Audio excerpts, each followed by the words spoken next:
አንተ ልዩ ነህ፣ አንተ ድንቅ ነህ። ይህንን ማንነት ዓለም በምታወጣው መስፈርት የመዘንከው ዕለት ነው ብቸኛ እንደሆንክ ደግሞም የበታች እንደሆንክ ያሰብከው። እግዚአብሔርን የሚያህል አፍቃሪ አምላክ እያለ የሚያፈቅረኝ አጣሁ ማለት ምንኛ ምስኪንነት ነው የሚሆነው።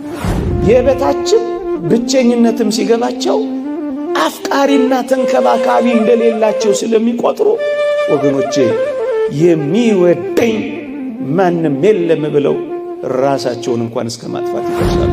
አየኸው፣ ዓለምህን ተዋውቆታል። ፈተናህን ድካምህን ስላወቀ ሊራራልህ የሚችለው አምላክ አንተ የኔ ነህ ይልሃል።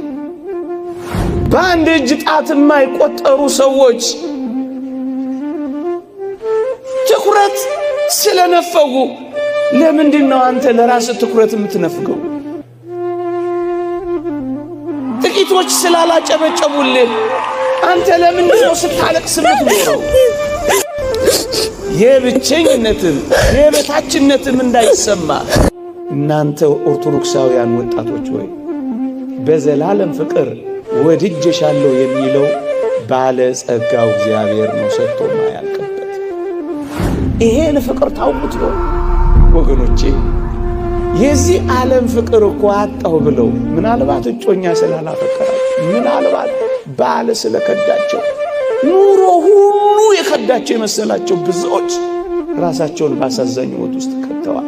የተወደዳችሁ ኦርቶዶክሳውያን እኛን በዘላለም ፍቅር ወድጄሃለሁ የሚለው ግን መለወጥ የሌለበት ፍቅር።